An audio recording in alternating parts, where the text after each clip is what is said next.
As we get to the conclusion of the Seder, we recite Hallel.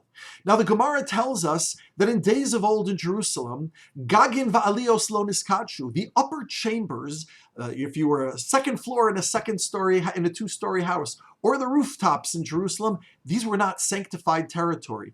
And therefore, the only place a person could fulfill their mitzvah of eating Karban Pesach was on the ground floor. You had to get in on the ground floor. Now there just wasn't enough room for everybody on the ground floor. And so therefore, when one person finished their mitzvah, they made room for another person to come in. But the mitzvah is in two parts. There's eating the Karban Pesach, and then there's the recitation of the Hallel. So people had a choice. Do I say, well, you're going to have to wait. You're going to have to wait until I'm done with my Hallel. Or, and this seems to be the prevalent custom, that people would eat their Karban Pesach, they would then go up to the rooftops and recite Hallel.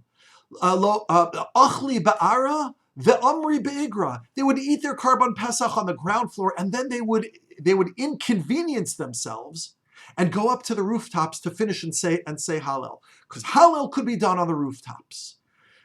I think there's a profound message here. The prevalent custom was for people to say, even when I'm focused on Hashem, even when I am entirely devoted to Hallel, to my divine relationship, I will not execute that on the back of my neighbor. And therefore, I am going to inconvenience myself, move up to the rooftop, so that my neighbor can fulfill their mitzvah. As in the days of old, our avodas Hashem was built on chesed to our neighbor. Today also, our service of Hashem should be built as a foundation of chesed between one another.